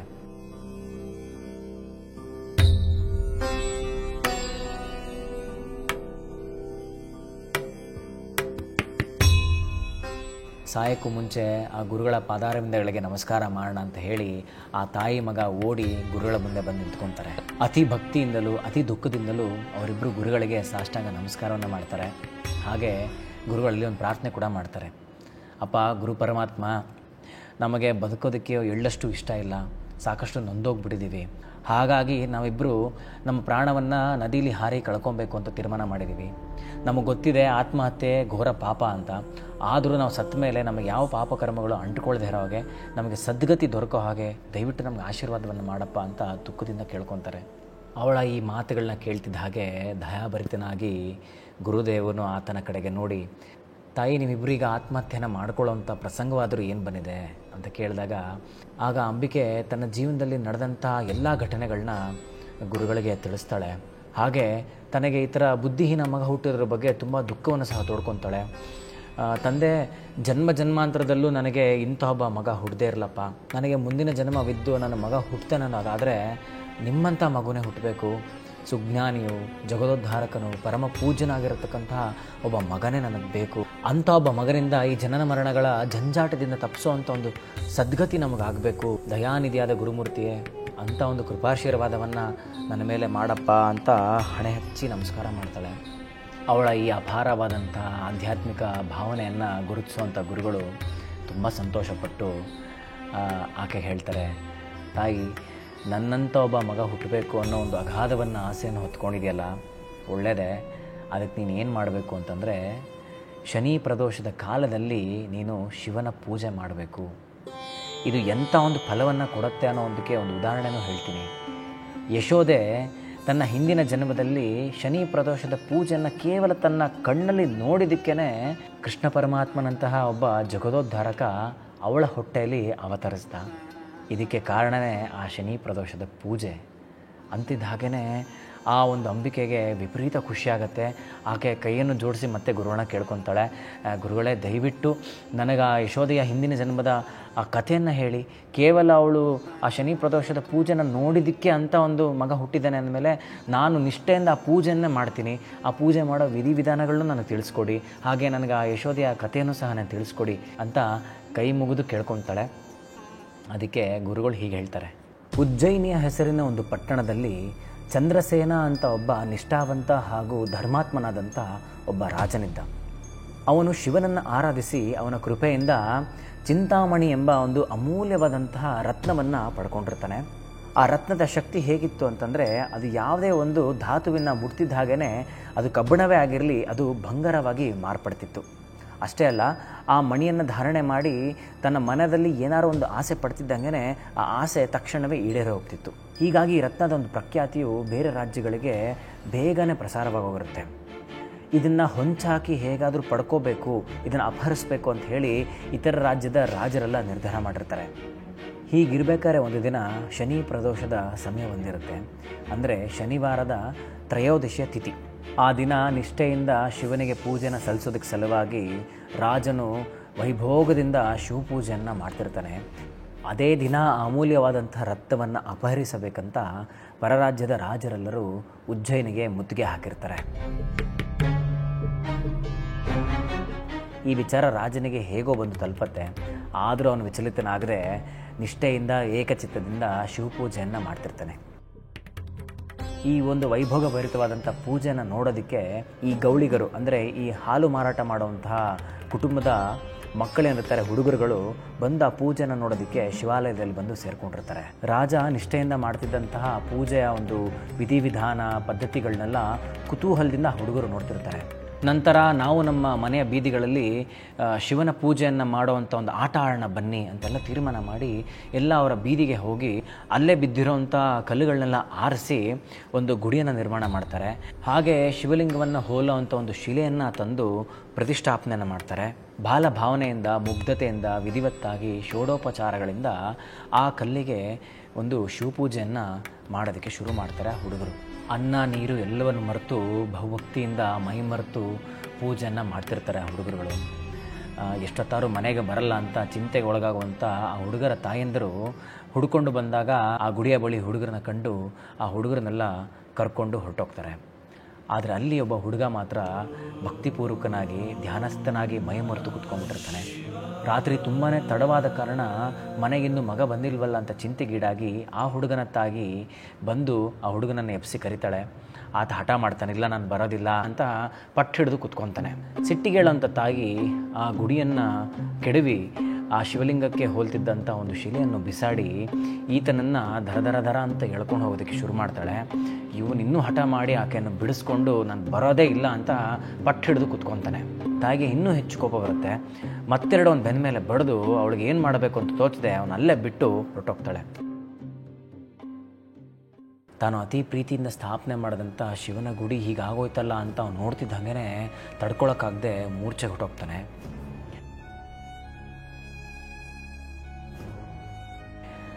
ಇವನ ಒಂದು ವಿಪರೀತವಾದಂಥ ಭಕ್ತಿಗೆ ಮೆಚ್ಚುವಂಥ ಪರಮೇಶ್ವರನು ತಾನು ಯಾವುದನ್ನ ಲಿಂಗ ಅಂತ ಭಾವಿಸಿದ್ನಲ್ಲ ಕಲ್ಲು, ಆ ಕಲ್ಲಿಂದನೇ ಪ್ರತ್ಯಕ್ಷನಾಗ್ಬಿಡ್ತಾನೆ. ನಾಗೇಂದ್ರಹಾರಾಯ ತ್ರಿಲೋಚನಾಯ ಭಸ್ಮಾಂಗರಾಗಾಯ ಮಹೇಶ್ವರಾಯ ನಿತ್ಯಾಯ ಶುದ್ಧಾಯ ದಿಗಂಬರಾಯ ತಸ್ಮೈ ನಕಾರಾಯ ನಮಃ ಶಿವಾಯ. ಸದಾಶಿವನು ಆ ಮೂರ್ಛೆ ಹೋಗಿರ್ತಕ್ಕಂಥ ಹುಡುಗನ ಮುಂದೆ ಬಂದು ಆತನ ಮೈ ದವಡಿ ಎಬ್ಬಿಸ್ತಾನೆ. ಅವನು ಎತ್ತು ಕೂಡಲೇ, ಕಂದ ನಿನಗೇನು ಬರಬೇಕು ಕೇಳ್ಕೊ ಅಂತ ಹೇಳಿದಾಗ ಆ ಮುಗ್ಧ ಮನಸ್ಸಿನ ಹುಡುಗ ಅತಿ ವಿವೇಕದಿಂದ ಕೈ ಜೋಡಿಸಿ, ಅಪ್ಪ ಪರಮೇಶ್ವರ, ನನ್ನ ತಾಯಿಗೆ ನನ್ನ ಮೇಲೆ ವಿಪರೀತವಾದಂಥ ಪ್ರೀತಿ, ನಾನು ಬೇಗ ಮನೆಗೆ ಬರಬೇಕು ಅನ್ನೋ ಒಂದು ವಾತ್ಸಲ್ಯದಿಂದ ಆಕೆ ಸಿಟ್ಟಿಗೆದ್ದು ಈ ಥರ ಗುಡಿಯನ್ನು ಕೆಡವಿದಾಳೆ. ಇದಕ್ಕೆ ನೀನು ಸಿಟ್ಟಿಗೆ ಹೇಳ್ಬೇಡಪ್ಪ, ದಯಮಾಡಿ ಅವಳನ್ನ ಕ್ಷಮಿಸ್ಬಿಡು ಅಂತ ಕೇಳ್ಕೊತಾನೆ. ಈ ಒಂದು ಕೋರಿಕೆಗೆ ಮನಸೋತು ಹೋಗುವಂಥ ಪರಮೇಶ್ವರನು ಆ ಮುಗ್ಧ ಬಾಲಕನ ಮನಸ್ಸಿಗೆ ಖುಷಿಪಟ್ಟು, ನೋಡಪ್ಪ, ನೀನು ಚಿಂತೆ ಮಾಡಬೇಡ, ನಿನ್ನ ತಾಯಿ ಈ ಶನಿ ಪ್ರದೋಷದ ಪೂಜೆಯನ್ನು ನೋಡಿರೋ ಸಲುವಾಗಿ ಆಕೆ ಮುಂದಿನ ಜನ್ಮದಲ್ಲಿ ಸಾಕ್ಷಾತ್ ನಾರಾಯಣನಿಗೆ ಅಂದರೆ ಪರಮಾತ್ಮನಿಗೆ ತಾಯಿ ಆಗ್ತಾಳೆ. ಶ್ರೀಕೃಷ್ಣ ಅನ್ನೋ ಹೆಸರಿನಲ್ಲಿ ನಾರಾಯಣನು ನಿನ್ನ ತಾಯಿಯ ಹೊಟ್ಟೆಯಲ್ಲಿ ಜನಿಸ್ತಾನೆ. ಅಷ್ಟೇ ಅಲ್ಲದೆ ನಿನ್ನ ಮನೋಬಯಕೆಗಳೆಲ್ಲನೂ ಈಡೇರುತ್ತೆ. ನೀನು ನಿನ್ನ ವಂಶವಿಡೀ ಸಿರಿ ಸಂಪತ್ತುಗಳಿಂದ ತುಂಬಿರೋವಂಥ ಒಂದು ಜೀವನವನ್ನು ಮಾಡ್ತೀರಾ. ನೀನು, ನಿನ್ನ ಮಕ್ಕಳು, ಮೊಮ್ಮಕ್ಕಳು, ಮರಿಮಕ್ಕಳು ಎಲ್ಲರೂ ಸಹ ಪೂರ್ಣಾಯುಷ್ಯಿಂದ ಇದ್ದು ಸಿರಿ ಸಂಪತ್ತನ್ನು ಕೂಡಿರೋವಂತಹ ಒಂದು ವೈಭೋಗವಾದಂಥ ಜೀವನವನ್ನು ಅನುಭವಿಸ್ತೀರಾ. ಅಷ್ಟೇ ಅಲ್ಲದೆ ನೀನು ಮರಣದ ನಂತರ ಶಿವೈಕ್ಯವನ್ನು ಪಡಿತ್ಯಾ ಅಂತ ಹೇಳಿ ಆ ಪರಮೇಶ್ವರನು ಅದೃಶ್ಯನಾಗ್ತಾನೆ. ಶಿವನು ಪ್ರತ್ಯಕ್ಷವಾಗಿ ನಿಂತಹ ಜಾಗದಲ್ಲಿ ಕೋಟಿ ಸೂರ್ಯಕ್ಕೆ ಸಮನಾದಂಥ ಒಂದು ಬೆಳಕು ಅಲ್ಲಿಂದ ಬರ್ತಿರುತ್ತೆ. ಅದನ್ನು ಗಮನಿಸುವಂಥ ಆ ಒಂದು ಊರಿನ ಜನರೆಲ್ಲ ಬಂದು ಅಲ್ಲಿಗೆ ಸೇರುತ್ತಾರೆ. ಏನು ಅಂತ ವಿಚಾರಿಸಿದಾಗ ಆ ಹುಡುಗ ನಡೆದ ಸಂಗತಿಯನ್ನು ತಿಳಿಸ್ತಾನೆ. ಆತನ ಶಿವಭಕ್ತಿಗೆ ಆ ಉಜ್ಜಯಿನಿಯ ಜನರೆಲ್ಲರೂ ತಲೆನೋದೂಗ್ತಾರೆ. ಹೀಗೆ ವೈರಿ ರಾಜ್ಯದ ರಾಜರೆಲ್ಲ ಬಂದು ಈ ಪ್ರಕಾಶವಾದಂಥ ಒಂದು ಬೆಳಕನ್ನು ಕಾಣ್ತಿದ್ದ ಹಾಗೇ ಅವ್ರಿಗೊಂದು ಅನಿಸುತ್ತೆ, ಇದು ಧರ್ಮ ಸಿದ್ಧವಾಗಿರ್ತಕ್ಕಂಥ ಒಂದು ಜಾಗ, ಇಲ್ಲಿ ನಾವು ಕಳ್ತನ ಮಾಡುವಂಥದ್ದು ಘೋರ ಪಾಪ, ದಯಮಾಡಿ ನಾವು ಇಲ್ಲಿಗೆ ಬಂದ ಉದ್ದೇಶನ ಬದಲಾಯಿಸ್ಕೊಳ್ಳೋಣ, ನಾವು ಕಳ್ತನ ಮಾಡೋದು ಬೇಡ ಅಂತ ತೀರ್ಮಾನ ಮಾಡಿ ಅವರು ಆ ರಾಜನೊಟ್ಟಿಗೆ ಮಿತ್ರನಾಗುವ ಸಲುವಾಗಿ ಅವನ ರಾಜ್ಯಕ್ಕೆ ಹೋಗ್ತಾರೆ. ಈ ರಾಜರನ್ನೆಲ್ಲ ಬರಮಾಡ್ಕೊಬೇಕು ಅನ್ನೋ ಸಲುವಾಗಿ ಚಂದ್ರಸೇನನು ಹೊರಗಡೆ ಬರ್ತಾನೆ. ಬಂದಾಗ ಅವನಿಗೆ ಪ್ರಕಾಶಮಯವಾಗಿ ಬೆಳಗ್ತಿರ್ತಕ್ಕಂಥ ಊರನ್ನು ಕಂಡು ಅವನಿಗೆ ಅಚ್ಚರಿ ಆಗುತ್ತೆ. ಏನಿದು ವಿಚಿತ್ರವಾಗಿದೆಯಲ್ಲ ಅಂತ ತಿಳಿದು ಆ ಬೆಳಕು ಬರ್ತಿದ್ದಕ್ಕಂಥ ಜಾಗಕ್ಕೆ ಬಂದು ನೋಡ್ತಾರೆ. ಅಲ್ಲಿ ಏನು ಅಂತ ವಿಚಾರಿಸಿದಾಗ ಹುಡುಗನ ಬಾಯಲ್ಲಿ ನಡೆದಂಥ ಸಂಗತಿಯನ್ನೆಲ್ಲ ಪಡ್ಕೊತಾರೆ. ಈ ವಿಷಯವನ್ನು ಕೇಳ್ತಿದ್ದಾಗೆ ಚಂದ್ರಸೇನನಿಗೆ ವಿಪರೀತವಾದಂಥ ಸಂತೋಷವಾಗುತ್ತೆ. ಆ ಹುಡುಗನಿಗೆ, ಅಪ್ಪ ಭಕ್ತ ಶಿರೋಮಣಿಯೇ, ನೀನು ನಿನ್ನ ಗೋಪಕುಲಕ್ಕೆ ಅಧಿಪತಿಯಾಗಿರು ಅಂತ ಹೇಳಿ ಅದೆಷ್ಟೋ ಗ್ರಾಮಗಳನ್ನ ಹುಡುಗನಿಗೆ ಕೊಡೋದ್ರ ಜೊತೆಗೆ ಸಿರಿ ಸಂಪತ್ತುಗಳನ್ನು ಕೊಡ್ತೀನಿ ಅಂತ ತೀರ್ಮಾನ ಮಾಡ್ತಾನೆ. ಅಷ್ಟೇ ಅಲ್ಲದೆ ಆ ವೈರಿ ರಾಜ್ಯದ ರಾಜ್ಯರೆಲ್ಲರೂ ಚಂದ್ರಸೇನೊಟ್ಟಿಗೆ ಮಿತ್ರತ್ವವನ್ನು ಬೆಳೆಸಿ ಅವನಿಗೆ ಅಭಿವಂದನೆಗಳನ್ನ ತಿಳಿಸಿ ಅಲ್ಲಿಂದ ತೆರಳುತ್ತಾರೆ. ಅಮ್ಮ, ನೀನು ಕೇವಲ ಶನಿ ಪ್ರದೋಷ ದಿನ ಶಿವಪೂಜೆಯನ್ನು ನೋಡಿದ್ದಕ್ಕೇ ನಿನಗೆ ಎಂಥ ಒಂದು ವರ ಸಿಕ್ಕಿದೆ ಅಂತಂದರೆ, ಮುಂದಿನ ಜನ್ಮದಲ್ಲಿ ನಿನಗೆ ಶ್ರೀಕೃಷ್ಣ ಪರಮಾತ್ಮನು ಮಗನಾಗಿ ಹುಡುಕ್ತಾನೆ ಅನ್ನೋ ವಿಚಾರವನ್ನು ಅಮ್ಮನಿಗೆ ತಿಳಿಸ್ತಾನೆ. ಅಮ್ಮನೂ ಸಾಕಷ್ಟು ಸಂತೋಷ ಪಡ್ತಾಳೆ. ಹೀಗೆ ಆ ಕುಟುಂಬವು ವಂಶ ಪಾರಂಪರಿಕವಾಗಿ ಸಿರಿ ಸಂಪತ್ತುಗಳನ್ನು ಅನುಭವಿಸುತ್ತೆ. ಅಷ್ಟೇ ಅಲ್ಲದೆ ಮುಂದಿನ ಜನ್ಮದಲ್ಲಿ ಆ ಗೌಳಗಿತ್ತಿಯಾಗಿರ್ತಕ್ಕಂತಹ ಆ ಹುಡುಗನ ತಾಯಿ ಯಶೋಧಿಯಾಗಿ ಜನಿಸ್ತಾಳೆ. ಅವಳ ಹೊಟ್ಟೆಯಲ್ಲಿ ಶ್ರೀಕೃಷ್ಣ ಪರಮಾತ್ಮನು ಜನಿಸ್ತಾನೆ. ಶ್ರೀಪಾದ ಶಿವಲ್ಲಭ ಯತಿಯರು ಈ ಕಥೆಯನ್ನು ಹೇಳೋದ್ರ ಮುಖಾಂತರ ಅಂಬಿಕೆಗೆ ಶನಿ ಪ್ರದೋಷದ ಶಿವಪೂಜೆಯ ಒಂದು ಪ್ರಮಾಣವನ್ನು ತಿಳಿಸ್ಕೊಡ್ತಾರೆ. ಅಷ್ಟೇ ಅಲ್ಲದೆ ನೀನು ಸಹ ಈ ಪೂಜೆಯನ್ನು ಮಾಡು ಅಂತ ಒಂದು ಅಪ್ಪಣೆಯನ್ನು ಕೊಟ್ಟು ಆಕೆಯ ಮೂಢಪುತ್ರನ ತಲೆಯ ಮೇಲೆ ತನ್ನ ವರದ ಹಸ್ತವನ್ನು ಇಟ್ಟು ಅವನಿಗೆ ಆಶೀರ್ವದಿಸ್ತಾರೆ. ಅವನಿಗೆ ತಕ್ಷಣವೇ ಜ್ಞಾನೋದಯವಾಗುತ್ತೆ. ಅವನು 3 ವೇದ ಹಾಗೂ 6 ಶಾಸ್ತ್ರಗಳನ್ನ ಕಂಠಪಾಠವಾಗಿ ಕಲ್ತ್ಕೊಂಡ್ಬಿಡ್ತಾನೆ. ಅದರಲ್ಲಿ ಪಾಂಡಿತ್ಯವನ್ನು ಪಡ್ಕೊತಾನೆ. ನಿರರ್ಗಳವಾಗಿ ಅದನ್ನು ಉಚ್ಚರಿಸ್ತಿರೋದನ್ನು ಕಂಡಂಥ ಊರು ಜನರಿಗೆ ಇದೆಂಥ ಒಂದು ವಿಸ್ಮಯ, ವಿಚಿತ್ರ ಅಂತ ಅನಿಸಿ ಇದು ಸಾಕ್ಷಾತ್ ಪರಮೇಶ್ವರನ ಅವತಾರ ಅಂತ ಶ್ರೀಪಾದ ವಲ್ಲಭರಿಗೆ ಎಲ್ಲರೂ ವಿನಯಪೂರ್ವಕವಾಗಿ ಭಕ್ತಿಪೂರ್ವಕವಾಗಿ ನಮಸ್ಕಾರವನ್ನು ಸಲ್ಲಿಸ್ತಾರೆ. ಆಗ ಅಂಬಿಕೆಯು, ತಂದೆ, ನೀನೇ ಸಾಕ್ಷಾತ್ ಪರಮೇಶ್ವರನಾಗಿರಬೇಕಾದ್ರೆ ಶನಿ ಪ್ರದೋಷದ ಕಾಲದಲ್ಲಿ ನಾನು ಯಾಕೆ ಬೇರೆ ದೇವಸ್ಥಾನಕ್ಕೆ ಹೋಗಿ ಶಿವಲಿಂಗಕ್ಕೆ ಪೂಜೆ ಮಾಡಬೇಕು? ನೀನೇ ನನ್ನ ಪಾಲಿನ ಪರಮೇಶ್ವರ ಸದಾಶಿವ ಅಂತ ಹೇಳಿ ನಾನು ನಿನಗೇ ಪೂಜೆ ಮಾಡ್ತೀನಿ ಅಂತ ಹೇಳ್ತಾಳೆ. ಹೀಗೆ ನಿರಂತರ ಶನಿ ಪ್ರದೋಷ ಕಾಲಕ್ಕೆ ಗುರುಗಳನ್ನು ಭೇಟಿಯಾಗಿ ಆಕೆ ಅವರ ಪಾದಗಳಿಗೆ ಪೂಜೆಯನ್ನು ನಿರಂತರವಾಗಿ ಸಲ್ಲಿಸ್ತಾ ಇರ್ತಾಳೆ. ಅನಂತ ಸಂಸಾರ ಸಮುದ್ರ ತಾರ ನೌಕಾಹಿತಾಭ್ಯ ಗುರು ಭಕ್ತಿದಾಭ್ಯ. ಇದರ ಪುಣ್ಯದ ಫಲವಾಗಿಯೇ ಮುಂದಿನ ಜನ್ಮದಲ್ಲಿ ಆಕೆ ಒಂದು ಮಗುವಿಗೆ ಜನ್ಮವನ್ನು ಕೊಡ್ತಾಳೆ. ಆ ಮಗುವೆ ದತ್ತಾತ್ರೇಯರ 2ನೇ ಪೂರ್ಣ ಅವತಾರ ಆಗಿರತಕ್ಕಂತಹ ಶ್ರೀ ನರಸಿಂಹ ಸರಸ್ವತಿ ಯತಿಗಳು. ಶ್ರೀ ಗುರು ಪಾದುಕಾಭ್ಯ. ಈ ಕಥೆ ಕೇಳ್ತಿದ್ದಾಗೇ ನನಗೆ ಮೈಯೆಲ್ಲ ರೋಮಾಂಚನವಾಗೋಯಿತು. ಹೀಗಾಗಿ ಅಷ್ಟು ವಿಶೇಷವಾಗಿದೆ ಆ ಶನಿ ಪ್ರದೋಷದ ಪೂಜೆ. ಈ ಪೂಜೆ ಫಲವನ್ನು ನಾವು ತಿಳ್ಕೊಂಡ್ವಿ. ಈ ಶನಿ ಪ್ರದೋಷ ಅಂದರೆ ಏನು? ಈ ಪೂಜೆ ಹೇಗೆ ನೆರವೇರಿಸುವಂಥದ್ದು ಅಥವಾ ಈ ವ್ರತವನ್ನು ಹೇಗೆ ಆಚರಿಸುವಂಥದ್ದು, ಈ ಮಾಹಿತಿಗಳನ್ನೆಲ್ಲ ಕೊಡೋದ್ರ ಜೊತೆಗೆ ಶನೈಶ್ಚರನ ಈ ಒಂದು ಅತಿದೊಡ್ಡ ಸಂಚಾರದ ಬಗ್ಗೆ ಹಾಗೂ ಇದು ನಮ್ಮ ಮೇಲೆ ಬೀರುವಂಥ ಒಂದು ಪರಿಣಾಮಗಳು, ಅದರ ಒಳಿತು ಕೆಡುಕು, ಇದರ ಬಗ್ಗೆ ಎಲ್ಲ ನಿಮಗೆ ಪೂರ್ಣ ಮಾಹಿತಿಯನ್ನು ಕೊಡೋದಕ್ಕೆ ಅಂತ ನಮ್ಮೊಟ್ಟಿಗೆ ಇವತ್ತು ಡ್ರೈವ್ ಟು ಡೇ ಒನ್ ವಾಹಿನಿಯಲ್ಲಿ ವಿಶೇಷವಾದಂಥ ಅತಿಥಿ ಇದ್ದಾರೆ. ಇವರು BA, B.Ed, M.Com, MBA ಪದವಿಗಳನ್ನೆಲ್ಲ ಪಡೆದು ಒಂದು ಪ್ರೈವೇಟ್ ಕಾಲೇಜಲ್ಲಿ ಅಸಿಸ್ಟೆಂಟ್ ಪ್ರೊಫೆಸರ್ ಆಗಿ ಕೆಲಸವನ್ನು ನಿರ್ವಹಿಸಿದ್ದಾರೆ. ಅಷ್ಟೇ ಅಲ್ಲ, ಜ್ಯೋತಿಷ್ಶಾಸ್ತ್ರದಲ್ಲಿ ಅಗಾಧವಾದಂಥ ಒಂದು ಜ್ಞಾನ ಸಂಪತ್ತನ್ನು ಪಡ್ಕೊಂಡಿದ್ದಾರೆ. ಕಷ್ಟಕರವಾದಂಥ ಸಮಸ್ಯೆಗಳಿಗೆ ಸರಳವಾಗಿ ಪರಿಹಾರವನ್ನು ಥಟ್ಟಂತ ಕೊಡುವಂಥ ಒಂದು ಸರಳ ಜೀವಿ ಅಂತ ಹೇಳಿದ್ರೆ ತಪ್ಪಾಗಲ್ಲ. ಇವರು ಶ್ರೀಲಕ್ಷ್ಮಿ ಈಗ ನಿಮ್ಮ ಮುಂದೆ. ನಮಸ್ಕಾರ, ನನ್ನ ಹೆಸರು ಶ್ರೀಲಕ್ಷ್ಮಿ ಭಟ್. ಇವತ್ತು ನಾವು ಶನಿ ಪ್ರದೋಷದ ಬಗ್ಗೆ ನೋಡೋಣ. ತ್ರಯೋದಶಿ ಯುಕ್ತವಾದಂತಹ ಶನಿವಾರದಂದು ಶನಿ ಪ್ರದೋಷ ಪೂಜೆಯನ್ನು ಮಾಡಲಾಗುತ್ತೆ. ಮ್ಯಾಥಮೆಟಿಕಲ್ ಕ್ಯಾಲ್ಕುಲೇಷನ್ ಅಂತ ಹೇಳಬೇಕು ಅಂದರೆ 4 ಯಾಮಗಳ ಬದಲಾಗಿ 2 ಯಾಮ ಬಂದರೆ ಶ್ರೇಷ್ಠ ಅಂತ ಹೇಳಲಾಗತ್ತೆ. ಈ ತ್ರಯೋದಶಿ ಯುಕ್ತವಾದಂತಹ ಶನಿವಾರ ಯಾಕೆ ಶನಿ ಪ್ರದೋಷ ಪೂಜೆ ಶ್ರೇಷ್ಠ ಅನ್ನೋದಕ್ಕೆ ಚಿಕ್ಕ ಕಥೆನ ನೋಡೋಣ. ಇದನ್ನು ನೀವು ಶಿವಪುರಾಣದಲ್ಲಿ ನೋಡಬಹುದು, ಉಲ್ಲೇಖಿಸಲಾಗಿದೆ ಈ ಒಂದು ಕಥೆಯನ್ನು. ವೃತ್ತಾಸುರನಿಗೂ ಮತ್ತು ದೇವತೆಗಳಿಗೂ ದೊಡ್ಡ ಯುದ್ಧ ಆಗತ್ತೆ. ದೇವತೆಗಳು ಅವನ ಮೇಲೆ ದಂಡೆತ್ತಿ ಹೋಗ್ತಾರೆ. ಎಷ್ಟೇ ದಿನಗಳಾದರೂ ಕೂಡ ಯುದ್ಧ ಮುಗಿಯೋದೇ ಇಲ್ಲ. ಆತ ಅಜೇಯನಾಗಿ ಉಳಿತಾನೆ. ಇದರಿಂದ ದೇವತೆಗಳಿಗೆಲ್ಲ ಯೋಚನೆ ಆಗುತ್ತೆ. ಅವರೆಲ್ಲ ಚಿಂತಾಕ್ರಾಂತರಾಗಿ ಏನು ಮಾಡ್ತಾರೆ, ಇಂದ್ರನನ್ನು ಕರ್ಕೊಂಡು ಬೃಹಸ್ಪತಿಗಳ ಹತ್ರ ಹೋಗ್ತಾರೆ. ಬೃಹಸ್ಪತಿಗಳಿಗೆ ಕೇಳ್ತಾರೆ, ಬೃಹಸ್ಪತಿಗಳೇ ಈ ರೀತಿ ವೃತ್ರಾಸುರ ನಮಗೆ ಬಹಳ ತೊಂದರೆ ಕೊಡ್ತಾ ಇದ್ದಾನೆ, ಅವನನ್ನು ನಾವು ಏನೇ ಮಾಡಿದ್ರೂ ಗೆಲ್ಲೋದಕ್ಕಾಗ್ತಾ ಇಲ್ಲ, ಏನಾದರೂ ಒಂದು ಉಪಾಯವನ್ನು ಮಾಡಿಕೊಡಿ ಎಂದಾಗ, ನೀವು ಶನಿ ಪ್ರದೋಷ ದಿನ ಈಶ್ವರನ ಆರಾಧನೆಯನ್ನು ಮಾಡಿ, ಅದನ್ನು ಒಂದು ವ್ರತ ಅಂತ ಹೇಳಿ ಕರಿತೀವಿ, ಅದನ್ನು ಮಾಡಿಕೊಂಡು ನಂತರ ಆತನ ಮೇಲೆ ಯುದ್ಧವನ್ನು ಮಾಡಿ, ಖಂಡಿತ ಆತ ಸೋಲ್ತಾನೆ ಅಂತ ಹೇಳ್ತಾರೆ. ಇಂದ್ರ ಅದೇ ರೀತಿ ಪೂಜೆಯನ್ನು ಮಾಡಿ ವೃತ್ರಾಸುರನನ್ನು ವಧೆಯನ್ನು ಮಾಡ್ತಾನೆ. ಅರುಣ್ ಸರ್ ಆಗಲೇ ನಿಮ್ಗೆ ಹೇಳಿದ್ರು ಯಾವ ರೀತಿ ಗುರುಚರಿತ್ರೆಯಲ್ಲಿ ಕೂಡ ಈ ಶನಿ ಪ್ರದೋಷದ ಒಂದು ವಿಚಾರ ಬಂದಿದೆ ಅಂತ ಹೇಳಿ. ಈ ಎಲ್ಲ ವಿಚಾರಗಳನ್ನು ನೋಡಿದಾಗ ಅತಿ ಶ್ರೇಷ್ಠ ಇದು ಅನ್ನೋದು ನಮಗೆ ಈ ಸಂದರ್ಭದಲ್ಲಿ ಗೊತ್ತಾಗುತ್ತೆ. ಸಾಧಾರಣವಾಗಿ ಶನಿ ಅಥವಾ ಶನಿ ಪರಮಾತ್ಮ ಅಂದ ಕೂಡಲೇ ಜನಗಳು ಹೆದರ್ತಾರೆ. ನಮ್ಮ ಒಂದು ಜ್ಯೋತಿರ್ವಿಜ್ಞಾನದ ಪ್ರಕಾರವಾಗಿ ಶನಿನ ಒಂದು ಗ್ರಹ ಅಂತ ಹೇಳಿ ಕರಿತೀವಿ. ಆದರೂ ಕೂಡ ಜನಸಾಮಾನ್ಯರ ಭಾಷೆಯಲ್ಲಿ ಶನಿಯನ್ನು ಪರಮಾತ್ಮ ಅಂತ ಹೇಳಿ ಕರೀತಾರೆ. ಯಾಕೆ ಶನಿ ಗ್ರಹಕ್ಕೆ ಅಥವಾ ಶನಿಗೆ ಪರಮಾತ್ಮ ಅಂತ ಹೇಳಿ ಕರೀತಾರೆ, ಏನಕ್ಕಾಗಿ ಆತ ಇಷ್ಟೊಂದು ಪ್ರಾಮುಖ್ಯತೆಯನ್ನು ಪಡ್ಕೊಂಡ ಅನ್ನೋದಕ್ಕೂ ಕೂಡ ಒಂದು ಸಾಕಷ್ಟು ವಿಚಾರಗಳು, ವೈಜ್ಞಾನಿಕ ಹಿನ್ನೆಲೆಗಳು ಇದೆ. ಶನಿ ಅಂತಕ್ಕಂಥ ಒಂದು ಗ್ರಹದ ಸಂಚಾರ ಅಥವಾ ಶನಿ ಪರಮಾತ್ಮನ ಸಂಚಾರ 2.5 ವರ್ಷಗಳಿಗೊಮ್ಮೆ ಆಗುತ್ತೆ.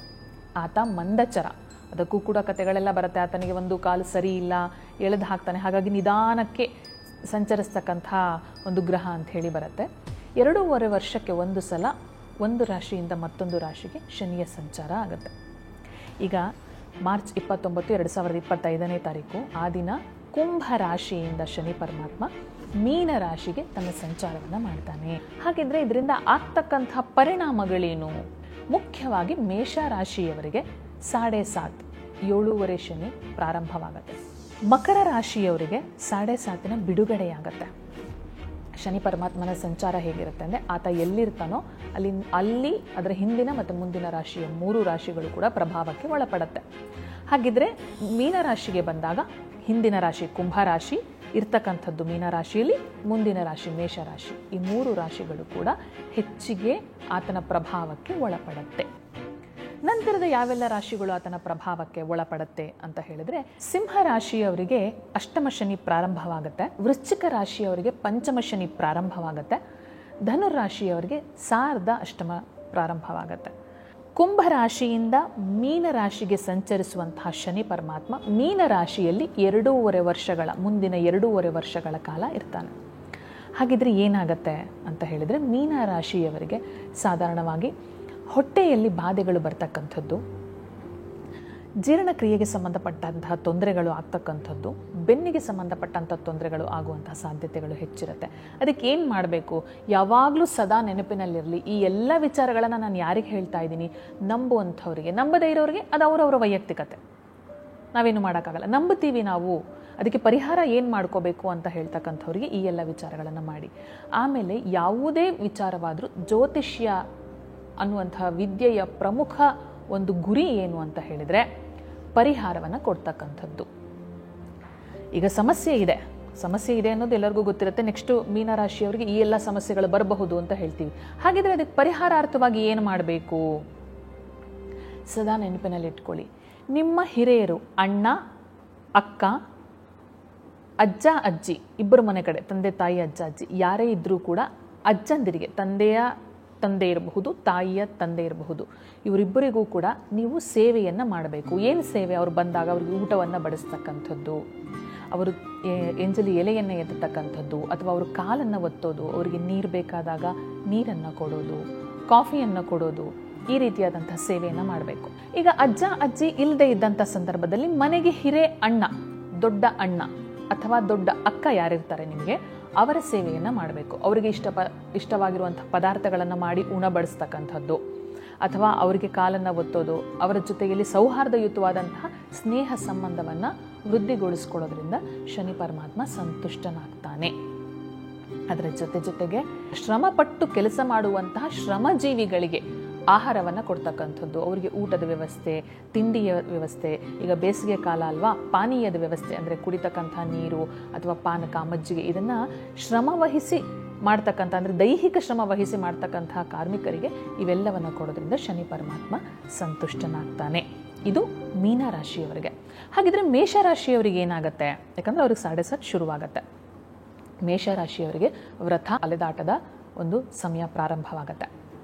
ಅವರಿಗೆ ಯಾವುದೇ ಕೆಲಸಗಳನ್ನು ತಗೊಂಡ್ರೂ ಕೂಡ ತುಂಬ ಎಳಿದಕ್ಕಂಥದ್ದು, ಕೆಲಸ ಆಗುತ್ತೋ ಇಲ್ವೋ ಅಂತ ಹೇಳಿ ಮುಂದೆ ಹೋಗಿ ನಂತರ ಕಡೆಯದ ಕೆಲಸ ಆಗ್ತಕ್ಕಂಥದ್ದು, ತುಂಬ ಪ್ರಯಾಸ ಪಡಬೇಕಾಗಿರ್ತಕ್ಕಂಥದ್ದು, ಈ ಎಲ್ಲ ಸನ್ನಿವೇಶಗಳು ಇದೆ.